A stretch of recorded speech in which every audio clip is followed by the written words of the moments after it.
If you don't know LF System, I'm telling you now, you need to add their music in your playlist.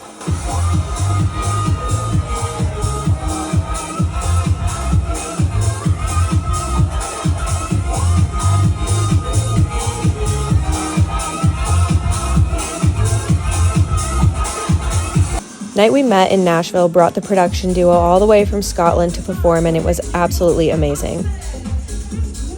Night We Met is Nashville's first ever dance music club. If you haven't stopped by yet, you are missing out. Be sure to follow them at nwm.nashville on socials to keep up with their future events. Before LF System's set, we got to sit and chat, and it's honestly one of my favorite interviews yet. What are your names and where are you from? I'm Sean from Scotland. And I'm Connor, and I'm also from Scotland. What part of Scotland are you guys from? There's a wee place called West Lothian, so it's like right bang in the middle of Edinburgh and Glasgow. Very cool. So, how did you two meet? Did you like this one? That's just So we met, I suppose we kind of first met, we were playing football against each other, soccer, when we were like young teenagers, like 13 years old. Mm-hmm. We used to play against each other in different teams. Mm-hmm. We didn't know of each other because we were such a small place. Okay. Same football league. And but it wasn't until later on in life when we were 17 probably, Okay. started going to clubs. Each other, sneaking in the nightclubs on the night. Started talking about music. Our friends were friends with each other. We got talking about music and production and DJing, and we'd never met anybody who was in the same thing as us, being from such a small town. Yeah. And like we always thought music production was like this kind of strange thing that only we did. Mm-hmm. So when we started talking, it was like, oh my god, somebody else is doing it. Became friends from there, and then we started a DJ like collective thing. It was like 10 of us in this DJ collective in Edinburgh. And we used to get so they were only on for 4 hours. So it was 10 of us, you'd get like a 15-minute slot. Okay. Right. So we used to go back to back to extend our time. So we go half an hour. And then share the same interest in music and been friends from them.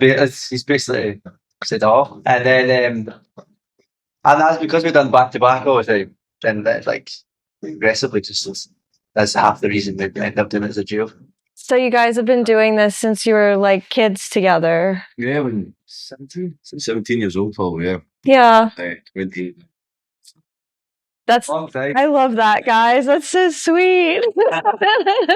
That's so sweet. Friends. It's such an amazing way to come together, especially what you said, from foes to friends. I think it's so organic, so that's what makes it good. Think if like there's some people who get maybe like pushed together through like management or something like that. We did, Yeah. which is quite nice. Yeah, like kind of the One Direction approach, discovery, and then here you go together. But it's so nice to hear that you guys just like grew together naturally. Coming from foes on the field to them becoming friends, sharing time to get a longer slot, where did the name LF System come from? It's a concoction of like second names. It's not very clever, so we had like half an hour to come up with it. Our manager was like, we need to launch this Instagram. We need to come up with a final name because we chopped and changed it so many times. And it's just my second name, Larkman, and then Finnegan, his second name. Oh.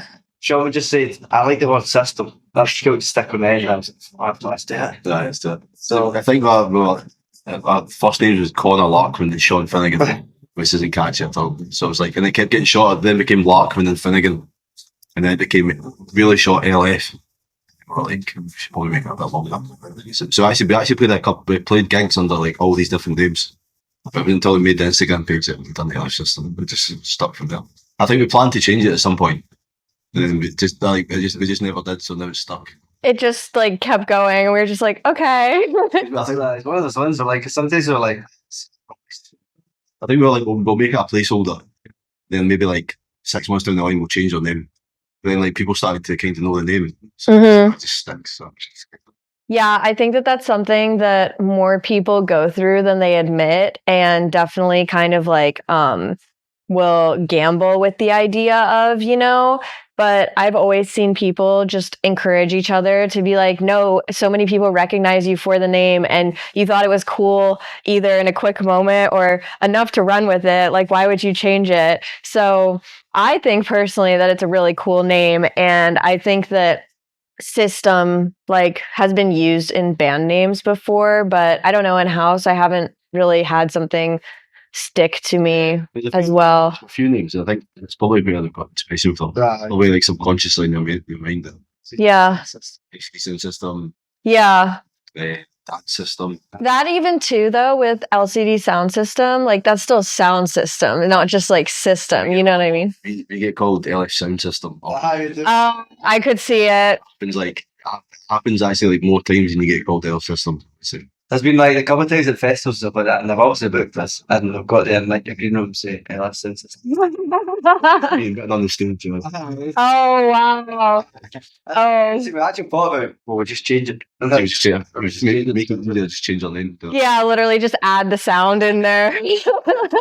I could kind of see how maybe people like subconsciously have you seen LCD sound system on tour with like the giant disco ball that he brings out? Yeah. It's massive. So maybe with how disco y'all sound, they're like LF system, like, you know what I mean? They're just like jumbling things up. Maybe we'll take that as an excuse. How did where you grew up impact your musical journey? What was it like growing up in West Lothian, Scotland?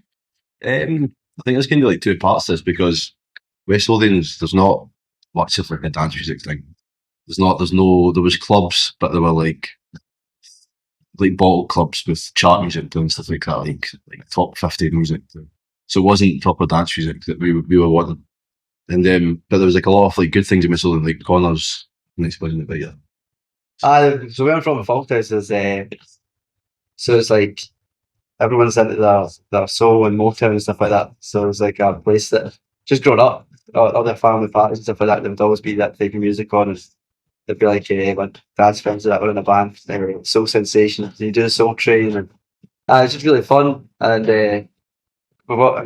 we used to go to things that there's like John Mancini, the famous DJ from stays in the same village as where we used to stay, and he helped start like the 90s scene in Scotland with like street rave and colours, and so there's always been like a musical like thing, and then the town I was brought up in. Yeah. So it helped a lot. I think then another part of it is because we were from a place in between Glasgow and Edinburgh, you could travel easily to either city.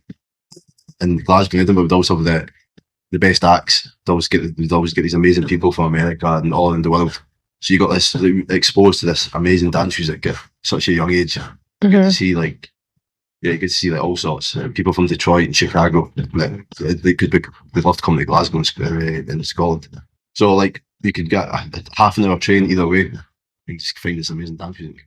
That's so nice that the train ride was only like 30 minutes and you could just see the big tours, you know what I mean? So then locally, it was mostly like bands and like at hometown bars, kind of. It's like the clubs don't even exist anymore. It was just like there were nightclubs, but when you go up when you're 18, it's just you see everyone from your high school and all that kind of thing. It's not like it wasn't like a proper dance music party.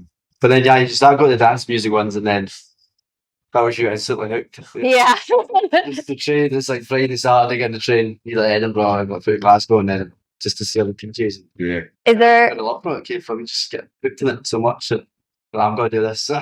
Which show did you guys see in either Edinburgh or Glasgow where you were just like, this is amazing, like kind of like the turning point of like, I love this?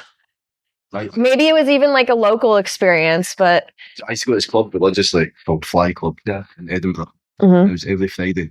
We used to get it was like all the best dance music was come here. And then a guy called Dennis Silver, he's who we're now friends with, which is really nice.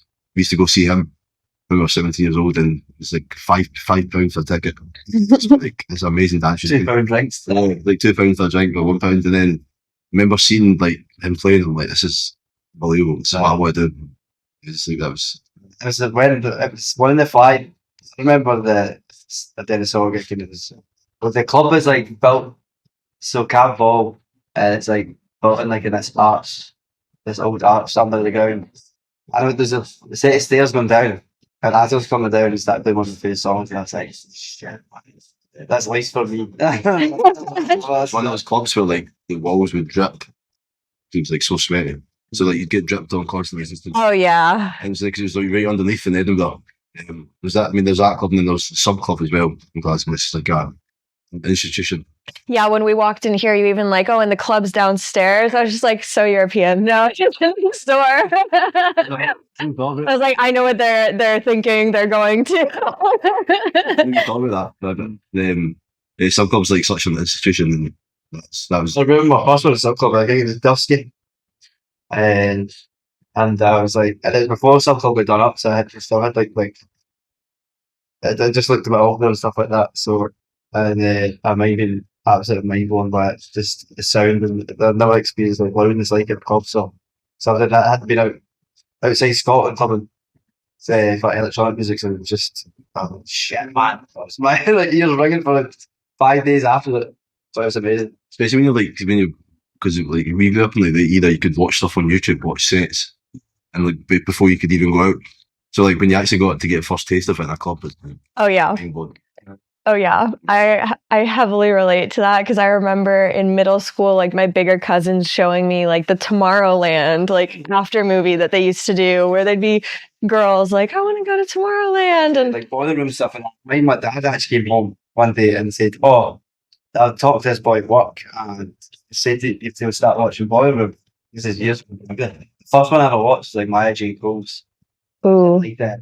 Do you know when they used to do the one that like was like a metal like archway thing? Like I can't remember what it was, but I sat and watched that all night and I got Dead Man? was it Dead Man? I can't remember what it was. And then watched like the Jesus one, when Cedric Hawks and Jack the last stuff screaming. I just got like hooked on them as well, and then I just started watching religiously, and then started practicing DJing and trying to copy them and that. So, did your interest in DJing lead you to learn how to producing, or did you start learning how to produce and compose music before you got into DJing? So we were opposites. So I was Ooh. interested in making music first. I never done music at school. I was always bad at it because I wasn't that interested in it. I was interested in like the production side because I was I didn't want to learn how to play piano. I wanted to learn how to make these crazy sounds that I was hearing like from Daft Punk and stuff. Mm-hmm. So like I went down this rabbit hole. I thought you needed DJ decks to make music. I went through that too. So naive I was when I was 13 years old. I thought you needed decks to make music. And then it's progressed on to learn how to DJ after and make music. Wow, I started DJing first, just from all the stuff I'd just been saying, and then got like my first set of decks, which is a Newmark Mix Track Pro, the very first one. It's like horrible grey colour. Finding these things that tiny joggies on a Dell computer, getting the first version of Shackler. And it was actually when I was at school, there was like an open university for Glasgow University, and I was never going to university, but my dad had ordered the decks, and I went to Glasgow pretending I was going to go to the uni. And I actually just went to the shop and picked up my decks. And came home, so. I love that. I kind of relate to some of the frustration with like, how do I make this? Because when I was younger, my dad heard me listening to like electronic stuff like around 5th grade. So he buys me a USB, like tiny little decks, and was like, this is like what those people use, like you should learn it. And so I was like, okay, I'm going to do this. And I plugged it in and tried and was like, and took 2 YouTube tutorials. I was like, I'm not Skrillex yet. I'm giving up. I was like, I don't know how I'm supposed to do this. And for the longest time, it took me to realize, like, it's actually embarrassing how long it took me to realize that, like, they are mixing on the decks. They are not, like, playing guitar. You know what I mean? Like, things. Exactly. Exact same. I was like, this isn't beat music. That makes me feel not alone. Like, Started later. I got into production after that, and then it got to the point obviously we were playing out, and I was like, I'd love to be able to play my own music. So I was just like, I went in that way, and then just started learning and buying Ableton tutorials online and digged in like that, and then still got a lot to learn, but try and just chip away at it. It's just, because you can never stop learning. So, What did you do before being full-time musicians? Did you enter adulthood as full-time musicians, or did you do other jobs before?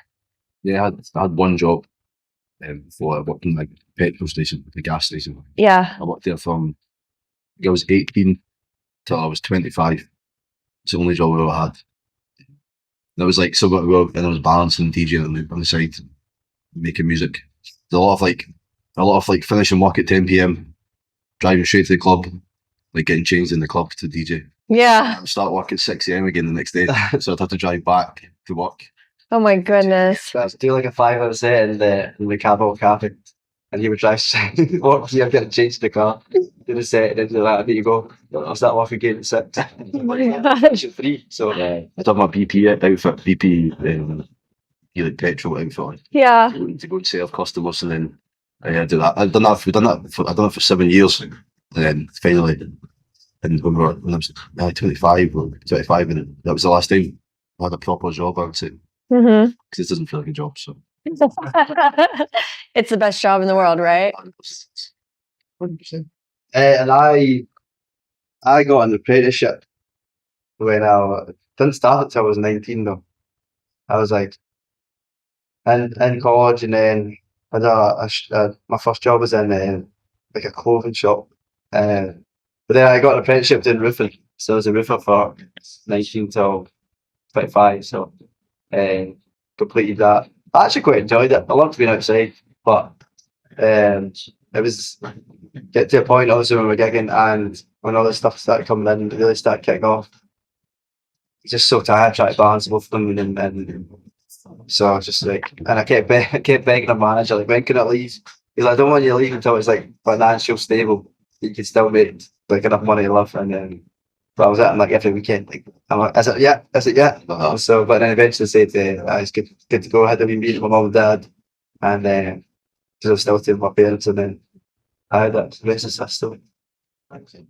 That's so interesting. I always love to talk to people about like what they did before or what they were doing to like, you know, keep things going while they were pursuing it, because I think that a lot of people are defeated by like, oh, these people are just so lucky or have so many connections from their family or things like that. And so I think it's always nice to like dive deep into stories that are a bit more relatable. You know what I mean? So I first off like applaud you guys for being able to overcome that. And that leads me into my next question, which would be, what made you take the leap of faith into music? Was it exhaustion at your jobs? Was it like overwhelming fan support where you're like, I think this is going to keep going? Yeah, I think it was. What happened? It was probably both, to be honest. It was like it started off quite slow, obviously at the start. You know, when you're playing maybe one gig every 2 months or something, Mm-hmm. but you're trying to produce on the side and try to get as much gigs as possible. And then as it progressed further on to getting closer to leaving, we were getting more gigs on the weekend. So it was like a lot of like travelling back home and trying to work in between, and trying to produce as well. When I take work holidays, Taking holidays from work, and you're running out of time to take off. Mm-hmm. So it became like just a point where it was like too much to balance at the same time. And we could support ourselves financially just for making music and DJing, so that it was a smooth transfer, because we didn't want to leave too early. Yeah. And ourselves struggling to get by. Yeah. But so it was always that safety net of working. Like we say, like I'm saying, we didn't take it lightly. It took like 2 years of thinking about it before we thought, like, this is the time to go. because it was like that. We'd also get to that point because the more gigs were coming in and stuff like that. It was like, right, we either we either never know or just find out. So it's like, just leave the jobs and really go at it. And if it works out, it works out. If it doesn't, at least you tried. And thankfully, it's going well so far. Thank God. We always we're so incredibly grateful to be doing this as a job, because it's just like always something we'd like dreamed of and we thought we could do, but when it actually comes out, we never thought it'd be anything like this. Right. So it's just, I'm going from working because I hated my job, so to doing this is just like, it's just so grateful to be doing it. Are you ever like, Have you gotten just like used to stepping on a stage and there being an overwhelming crowd, or does it still just feel like as surprising every time on stage? Like it still blows my mind, especially when you do these big festivals and stuff like that. You just like see the people. So I still get nervous. I'm not shy saying I still get. I just think it makes you care. Like it's just like, uh, but I like, still surprised me to this day. I walk in, oh shit. I get my mind screwed on. It's good fun. I know. Sometimes you've done like you're doing like strings of gigs for like every day for like a week or something, and it's eventually like, it gets to that point where because you're so tired or whatever. It's like you maybe don't take it in as much. It's not until you look back, you're like, I can't believe you've just done something like that. And it's, Yeah, when you're just like on autopilot mode and then you kind of have a moment to digest everything, you're like, what just happened? yeah. Then you realise you've just played to like 50,000 people at a festival or something. And you're like, did I do well? I don't remember any of it. That's the thing. If I'm feeling you too much pressure, I'll either put my sunglasses on or I'll put my hat down, and then so like, I can't look up too much because I hate that. Like and thinking, but then you end up enjoying yourself that much. Like the 2 hours has went by like a flash, and you're like, what? Like, do you know how that way sometimes when you're just driving and you get to your destination, you're an autopilot. You're like, how did I get here? It's just like that same vibe, but that's. Totally. Along the journey, was there a specific moment that you guys felt like was the breakthrough? I think it's probably one answer to that. It was Afraid to Feel. It's probably that was probably the most. There's a lot of points leading up to that point that you feel like because like every experience was so brand new that you felt like this is not like this is it, but it felt like this is like the best you can almost do. Mm-hmm. And Afraid to Feel came out and had a bit of success, and we left our jobs at that point as well. Oh, I think that all just came together at the same time, and yeah, there was quite a turning point when I left. Well, because there was like loads of things that happened that was like, oh, this is happening. So it's like even like getting like just leaving a job, even like hearing their song on Radio One or like radio in general, and like oh, that's like just good mental. And as there's loads of things, and then some of the gigs you're like sort of sit back and think this is happening. So there's loads of wee bits. But obviously the big one was Afraid to Feel. That changed your life. And I feel really like possibly can. So Yeah, that was amazing. that must be a favorite song then, listening to that one that freed you from your day job. Like an anthem almost. it's a funny relationship with that song. So, Oh, okay. it's just, like cause it changed our lives. We're so thankful for that song, but it's like it gets like we hear it every day for the last thing. It's like it still has got a special place in our heart, but like we've got so much more to give and show. So You don't want to be the guys that are like, oh, I don't want to be defined by it, but it's true. It's just like it's hard. It's bit. So it's like try to find the balance now. Being proud of it, but that not being like the main thing of my life. It's moving by. It's a new chapter. It's been like 3 years or something like that. So just looking ahead, but still love it. Always will. Sweet. I can really hear how you guys have been evolving since your global hit, Afraid to Feel. How has it been since then? that's like life changing. Like non-stop almost for the last 2-3 years, I think. They're like gigs went up massively. Like we're playing 1 or 2 gigs a month maybe. They went to like 20 gigs a month. Oh my goodness. Leaving our jobs, traveling the world. Just like our full life's just another complete spin. There was up. There was a lot of ups. There's a few downs. I got a bit too much, and it's just trying to get like adjusted to it. Because it was obviously all brand new, so it was like we're on a roller coaster. It's like so going up, never it dipped. It felt like it dipped, and then like getting used to the sleepless part. But that's such a beautiful thing with your relationship going back so far, because it's like, okay, if you're going to completely change your lives, at least you have somebody so familiar with you in places that are completely unfamiliar. Not to put words in your mouth, but I can only imagine how that can be. Like even some of my friends that or DJs that are like girls where their projects are still growing and they're traveling like alone a lot of the time, like to Asia and places where they don't speak the language. And I'm always just like, I understand why they're doing their own project, but man, I bet it's times like that where they really wish that they just had like a best friend like with them on the road and 100%. you know. Hats off to them. I don't. We've always said that we couldn't do it. I don't think without It's you. like a special type of person that be like to do it, and so you can all credit them, but it's just something special having one of your best friends to do it with yourself. Definitely. Yeah. What was one of the biggest things that kind of surprised you adjusting to the change? Was there something where you're like, man, this part of it is really difficult? That's the travel, but Yeah. we always get funny about talking how like travel is difficult because it's like you don't do much other than sit in your room on a plane.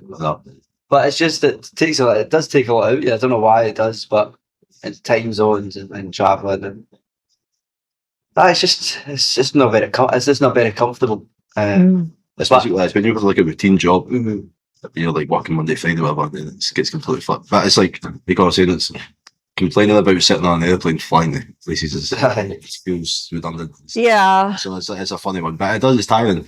That's probably that's how good this job is. That's the worst part. And looking after your health as well because it's you've got like such tight time frames as when you're on it to try and like stay healthy and get yourself a gym or eat good and half the time or like the alcohol and parties. It's party based, so you have to just try to like find a balance of keeping yourself healthy and happy, I suppose. That is probably the hardest actually. It's like we get in the airport. So that was McDonald's. It's just Oh yeah, the golden arches. tired. It's supposed to have some comfort and Or hungover. something. Then I can't resist McDonald's.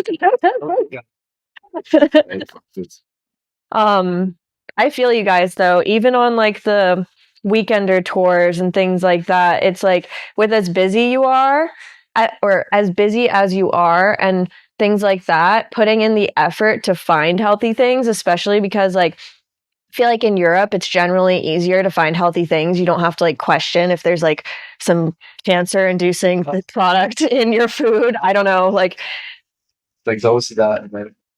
and yeah, here it's like okay, it says it's healthy, but is it actually healthy, you know? So I definitely I don't know, I kind of relate to what you're saying. I could see it being a really big challenge. Yeah, not gonna lie, it's a lot easier.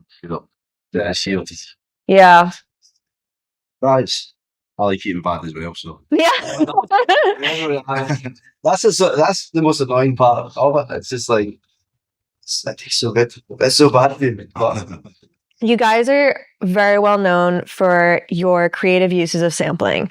Can you share a story about gaining clearance for a track? There's so many people that wonder about this process. I actually had a friend text me 2 days ago saying, how does somebody get a Lil Wayne song cleared? And I was like, that's a really complex answer. So then when we planned this interview, I was like, okay, well, I might have something that can help you learn something. So I'm excited to talk to you guys about this process. I think I'm not even sure we know all the ins and outs of it. Like we have people that do it for us, thankfully, and there's a lot of moving parts. But I think generally there's a few ways you can do it. You can either pay a lot of money to a person just to use it, or you can pay like a percentage of the record. So every time you get streamed, you give away a percentage to that person. And obviously, there's like multiple people who write these songs. So it's not like a Lil Wayne song might have 5 people writing it or 4 people. So you still have to pay the percentage to every single person. So you can do that, or ways around it by not around it, but it's still legal. You can think called replay, where like you recreate the sample yourself, or get a band to recreate it. So it's actually your copy. It's not an original copy. So that avoids master clearance. Yeah. But you still have to do copyright clearance.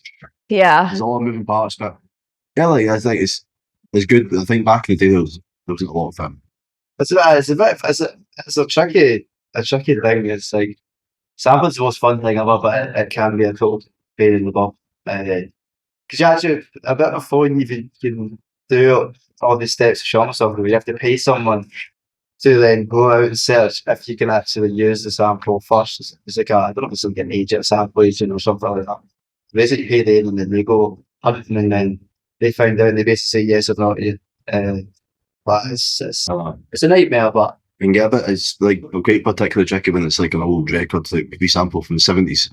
Sometimes trying to track down these people from 50 years ago can be difficult.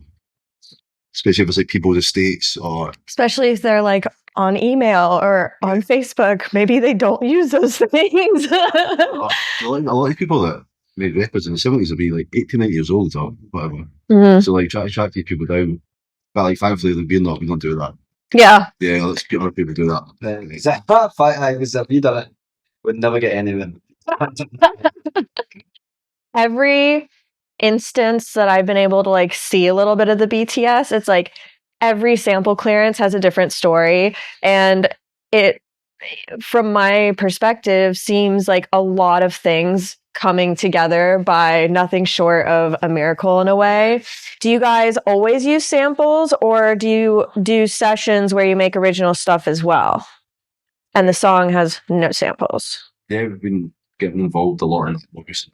Like we talked about last night that we used to make a lot of stuff Mm-hmm. that was all original. Yep. But then we started sampling. Like we've always kind of sampled, but more recently we've been going into these sessions in London and stuff with guitar players, and because we can't play instruments, Yeah. so So, so we like go to these sessions with like guitar players and piano players and vocalists and make all this original stuff, which makes life so much easier. Yeah. You have to clear it. yeah. All you have to do is make sure that they're happy with it.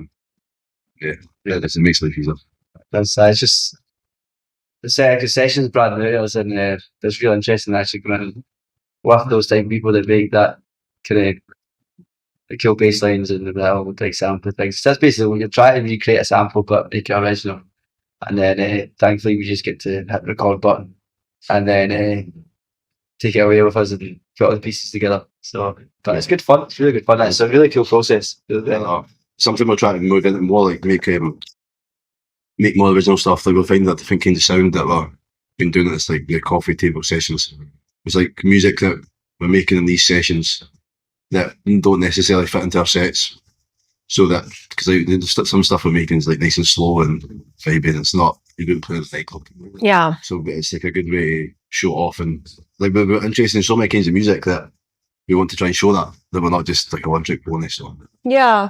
I've been talking to a couple people lately where they're saying that they're kind of using DJing as their segue into music because they might not like play instruments themselves. They're skilled producers and that's how they perform their music. And I am excited to see how y'all's sound pushes barriers moving forward, because I think you guys have been just absolutely ripping it with the disco house vibe. But especially after last night and everything I saw you guys doing, it just like, I think you guys have like pop potential with what you're doing. You know what I mean? Like once you guys started saying the Daft Punk inspiration and sharing about that, I was just like, okay, this is way bigger than they have a couple like disco house bangers and they're kind of like reviving an old sound. But like, I was like really blown away with that. I can be a little bad at expressing that sometimes because I don't know. I don't know, but I was really blown away with it. And it reminded me of so many videos that I've seen online too, of even like, they show how Daft Punk made a song and what they did with sampling. And after leaving, I was just like, I feel like I was watching that video, but in their studio project, which is really unique. no, that's really good to hear, because we love the videos, and like that's why we like do stuff like that, because we love watching things like that. And it's like it's hard to find. It's hard to find things like that on YouTube, and it's quite niche. Mm-hmm. Like so you have to go digging to find out how people make songs. So that's why we like show people, because we want to see how it's done. So have you insight? How was what we got up to? Without giving too much. I feel giving too much. Not too much to give away. Well, thank you for letting me help share that insight, because I also think it's fascinating. All right. So I think we touched a little bit on this last night, but I'm going to ask it again just in case. How do you find samples?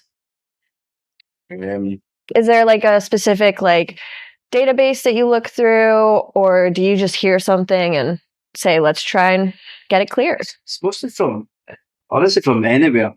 And we get like YouTube, like obviously it's this skill. You don't really have to go to record stores anymore, but and there's things like I always like to listen to a radio station called Solar Radio, and it's like a UK London-based radio station, but they have DJs on all day. And I can honestly just sit with my Shazam open, because I'll just hear something and I'm like, oh, it's amazing. It's just all soul records and stuff like that from like the 70s. But I get it from anywhere. It's just like sometimes I'm just like in a shop. Mm-hmm. It's like they've got a next tune on or something like that. But there's like an app that we use. It's like sample.io, is it? And it's basically just like you basically put in what year you're looking at and what year you're after. And music terms and then kind of genre, and then you hit that. It's like kind of like AI, and it just how many views it's had on YouTube, stuff like that. And it just gives you like a full list of like Also randomized YouTube videos. So you can like search for like a disco record with less than 5,000 views on YouTube. And we start spitting out these tunes. Oh, okay. It's a bit of a cheat. That helps a lot, I feel like, especially with the year thing, because correct me if I'm wrong, but isn't there a certain amount of years with a copyrighted work where it becomes public domain? So then, I think I'm sure I learned. I think it's like 100 years after the last person's died. Yeah, it's something like that, where then the sample can become up for like free grabs. So it's like, imagine if you guys found like one of those and was able to skip the clearance problem. We're not many of them out because it's like, maybe not now, but I feel like in 100 years, definitely. They're gonna get so lucky. Imagine if they find like one day our songs would be public domain. That's quite interesting. Yeah, it could be. Really see it. Oh, it'll be okay, nice. No, it's also important to like I said, it's also important. That's why you do everything right for the book. It's like all these amazing writers that did write these songs and stuff like that. You're using the music, so it's important to credit everybody that's due. Yeah. That's due their bit, and also when it all goes through, we're just really thankful that they let us do it. And because these people aren't obliged to let you use their music and their art. So it's always really nice when people like do it. We're thankful for those people. That's so sweet. I think it's like so nice just like hear that too. Such a humble approach of like they're not obliged to give me permission to use this. It's literally like a privilege to get access to work on that. You know what I mean? So just props for the humbleness, guys. How far in advance do you try to clear a sample? I mean, you try and do it as quick as possible, really. Just to partly because you don't want anybody else using it, or not. I mean, people can sample anything, but they want to be the first. You want to be the first, and then obviously it can take like a year for it to clear. So the quicker you start, if you're waiting a year for the record to come out and you don't start clearing it till 6 months down the line, then you're waiting a year and a half. So I think it's just as soon as you can get the ball rolling. So I think it can take months to even get the ball rolling in terms of like speaking to the right people. So yeah, I think. I mean, it can take. Sometimes it takes a week. These people just say yes, and you can. But we've had ones before that's went back and forward. It's 4 months and stuff like that. I get it. It's different for every case. Yeah. Really. But like Sean said, you have to get it in as soon as, and then so you have to send the actual samples you've used, and then send your timestamps of the bit you've actually used and what you've done with it. Sometimes they're not happy with you if you've used too much because they're like, oh, it's a remix. Yeah. So they don't really sometimes let you sample for it to be classed as actually sampling it. Gotcha. And if it's too much of it, then it'll be like, oh, well, we want to release it as the original song, but LF system remix or whatever. So you have to watch stuff for that as well. Do you guys ever directly speak with the artist providing you clearance for the samples, or is it your people talking to their people? I mean, that's majority of the time it's like it's been exchanged between managers and stuff like that, lawyers. Yeah. But yeah, but we spoke to people before. Right. Like, Can I reach out after it and after it's like all went through and can I, if we can reach out, can I say thank you? Yeah.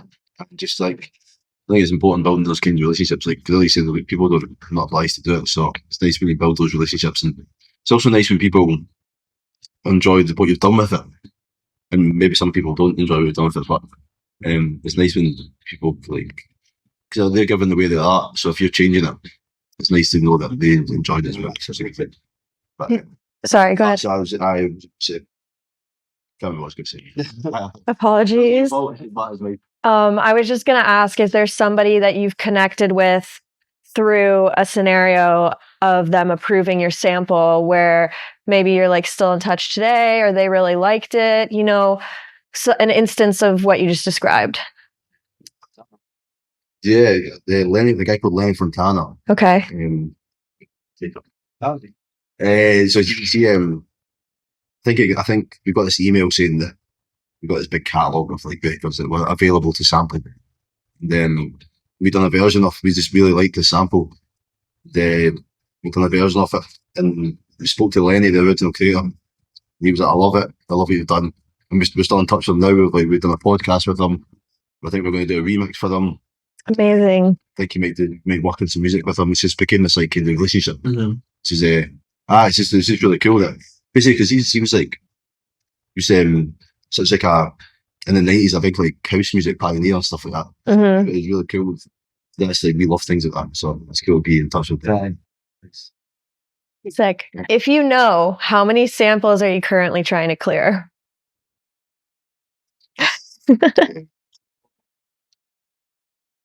I think it's 3. No, it's not. 4? 10? I think it's like 7. I would say. Okay. Yeah. Obviously far away. I mean, it could be more, but there was 3 songs that are on an EP that they've cleared. I don't know if that started yet. And then we've got singles coming out that need clearance as well. So I think it was about 7. Okay. But I mean, there's definitely more. Yeah. Never shortage of needing clearance with you guys. I think our days of sampling them might be done soon. Oh, I mean, I don't know how you guys did it. Like breaking through sampling, I think alone is just so challenging. And I think something else too that is just so cool about like, I don't know, your rise, you know, that's such a unique way to come through and to do it like properly, you know what I mean? Because so many people will just like, I don't know, I've seen this before where people will rip a verse from an artist or something and like include it in their song and then like upload it to it through DSPs, and it'll say the artist name and like the featured artist name, which is literally like a vocal that they stole online. And I've seen it for like some pretty prominent pop artists too, where I'm like, guys, what are you doing? So you could have done it like how we seen it growing up. You obviously Armand has You Don't Know Me, Cameron Van Helden, and then you had like Fatboy Slim. Like they came up, they had hits doing like sampling that way, and so kind of grew up like kind of just I kind of took inspiration from them and what they've done, and that's how they like it was kind of the same path. I think it was a bit more liberal back then as well. Like, Yeah. I think sample use was a bit of a grey area.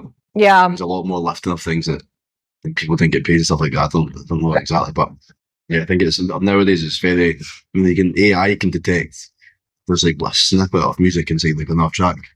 So And yet these people are still able to distribute to Spotify. you get caught. That's the thing. Because you have to do it properly. Yeah. But just again, props for being able to like accomplish so much and do it right. You know what I mean? That's not a small effort. So to me, the definition of art is when something evokes feeling from a human, you know, like you can look at anything or hear anything, but if you don't feel something, to me, that's not art. How do you guys hope to make listeners and attendees feel after a show or listening to a record? I don't know. I mean, hopefully good. But I just think each to their own. I hope they have an amazing experience. But however it makes you feel, as long as it's positive, some people take things differently. But I suppose just positive and then like, well, have a good time and smiled a wee bit. Forgot about work and got my real life. Just had a good time. And even when the listening music just takes them away, I don't know. And it makes them think of the weekends that are there and stuff like that. I agree with that. I think it's, I mean, people, not everybody's going to like what we do as well. So it's like, I think, if people are coming on shows and stuff like that, I hope they feel positive. I hope they come back. I think it's a big experience, but I don't know, there's something quite cool and if someone hates something that you done, you know what I mean? Yeah. There's something quite funny about it if somebody like really doesn't like what, because like you say, it's art in it, so Yeah. maybe it's like a artsy way of saying they enjoyed it really, but they actually hated it. I mean, honestly, I've definitely like seen paintings and stuff and been like, I don't like that. But then it did make me feel strongly about something. Do you know what I mean? Take you somewhere. And that's kind of where I feel like I had a more mature approach to art, like kind of like a spiritual breakthrough, you know, of like, okay, I didn't like it, but it did make me feel something. And then from feeling that, I thought more. I don't know, I spiral like that all the time. But you guys just have such uplifting music. So I was kind of just wondering if there was like a certain emotion or like, I don't know, takeaway. But I think that wanting them to come back is probably the biggest compliment you could get as artists, right? I think of as like specific emotions, just like having a good time and they come back and I think, and also like people maybe like opening their eyes to different types of bad things. Maybe show them music that, like you say, maybe not particularly be interested in, but if they go and explore it and find something else as well that gives you relate to that, I think that's cool. Yeah, there's this quote that I love that says, a good DJ will play what they know you want to hear. A great DJ will play what you don't know you want to hear. And I think that's so true because every time I see somebody live, if they have me saying, I need that, that's where I'm like, okay, they're really good. And that's actually how I found you guys. How do you both stay inspired, especially during busy touring schedules? It's difficult to say. Like that, a lot of like music stuff doesn't really get done. Through this. I dip in and out. Because I just have sometimes I have weeks. Like a week out when if I get home and I'm just like there's nothing happening. I don't even think it's. I feel like mine just goes like in a roller coaster of I can't really time it. Yeah. Just when I feel it, I'm feeling it. When I'm not, I'm not. And it's just like I've learned recently not to push it when I'm not feeling it because nothing good comes out of it. You just end up really doubting. Like say like there's a song you've been really excited about in the studio, and then if you go to it, what I found is if you go to it when you're not in the mood, I'm one of those. You're having one of those weeks where like can't be bothered. You end up thinking that song's rubbish, or it puts you off it, and then you'll not go back to it. So I just found to just when it happens, it will happen, and I feel up for it. Feel up for it. Yeah, definitely. I think it's always hard when you like try and set aside studio time when you're back home because that's the easiest time to work with music is when you're at home and your studio's there. Yeah. Traveling towns and stuff, but when you're back home and it's just not happening, it's just not working, and you're like, this is my 1 week to try and get stuff done. Or like, oh no, it's not your only week, but you think this is the time to do it. And it's just not. Yeah. So it's like you have to find it. You have to find time elsewhere. But it's like even sometimes like when I'm not in, if it's sometimes it's simple as like I'm on Instagram and I'll see a DJ playing a song or there'll be some sort of video and you're like, it's just something as quick as that can like spark it and like, oh right, I've got to go to the studio or I've got to go to Dex or download music and find out what like obviously steel tunes to a couple of sets or whatever. Right. Yeah, I kind of relate to that. Like, I'm of course not a musician, but whenever I feel just really, really overwhelmed or like, oh my God, there's so much happening, it's almost like the creativity and the ability to think like that just like turns off and I go into like autopilot until I have like, at least for me, like a couple days to decompress. And then after a couple days of not doing anything is when all the ideas. It'll just like turn on and be like, do this, like maybe try to adjust your thinking like this way, like, you know what I mean, with 100%. different things. Sometimes even when I'm trying to sleep, I would just click on and I'm like, oh no, not now. Just ideas going to be ahead of. Waking up in the middle of the night like, you again. Hello, that is my old friend. With rising touring costs, clubs closing, and so on, it feels like the barrier to entry, the music industry, is harder than ever. Do you have a life hack or any advice you could share with aspiring talents trying to navigate this scene? I mean, we don't really, We're probably bad people to ask that question. we don't really navigate it really well. We've been very fortunate that we had first of all, a good friend around us that believed in us. Mm-hmm. That ended up becoming a manager, still a manager to this day.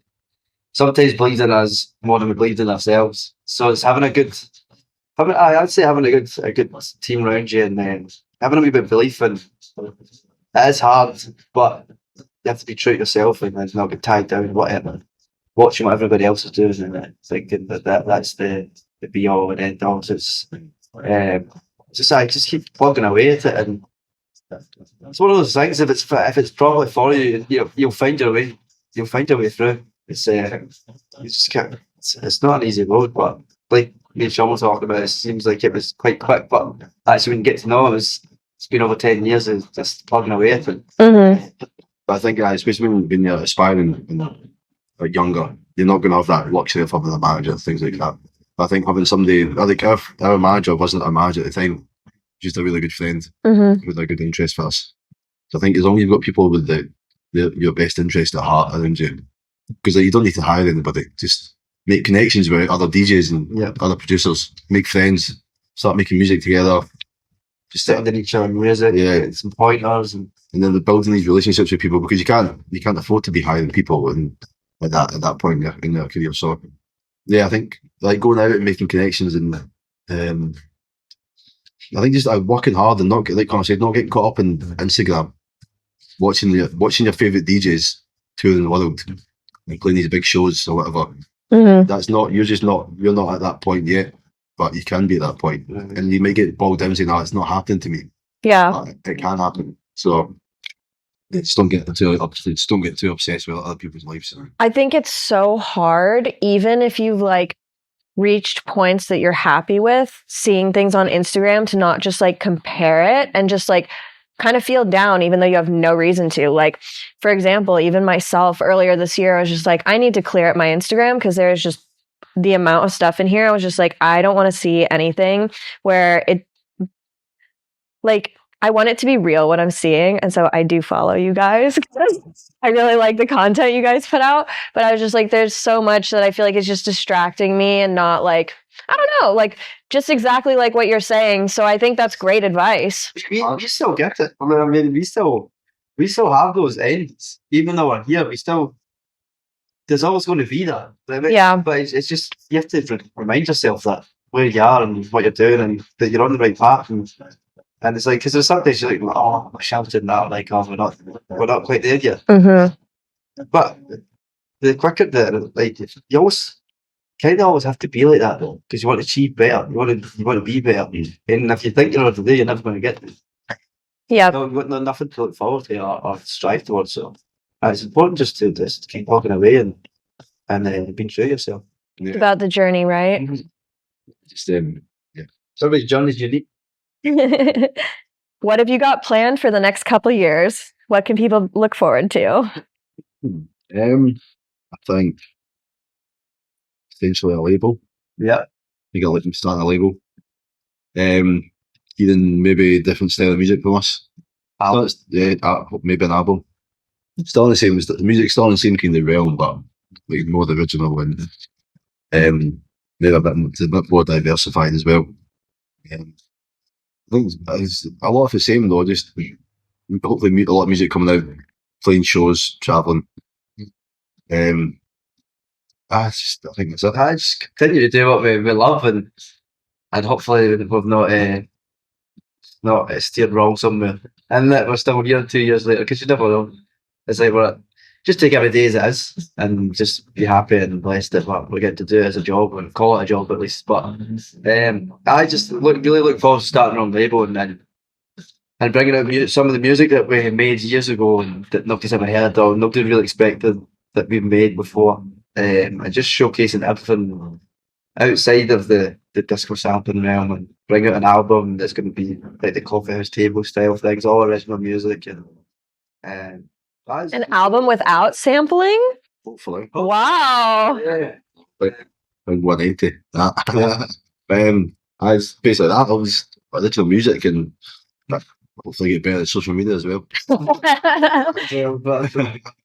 I don't think you guys have to like get better at it. Like, I like how you guys include the notes of like just pure honesty of like, hey guys, we're working on this. I don't know. It just like feels very organic. I also honestly have been leaning recently. I'm kind of getting sick of seeing the same people in my face all the time. And when people that I follow post less frequently, then when they do post, I'm like, stop. And like, I have to look at every single thing and be like, what did I miss? You know what I mean? So if you're maybe dealing with a little of the, we need to be on socials, we need to do the, you know, like the hamster wheel, for lack of better terms, like be kind to yourselves. Yeah. I know I get what you mean. It's a funny one because you feel like you just have to keep chucking stuff until it's good. The hamster wheel. I think you try and stay true to yourself on social media whilst getting enough content out because it is the way that it works now. But I was still finding a feat of how to be true to ourselves doing it, but also showing a wee bit more of each other on that side of things. So, but I'm sure we'll get there. Yeah. I'm sure we'll get this one. Totally. Well, thank you guys so much for your time today. It's been lovely to talk.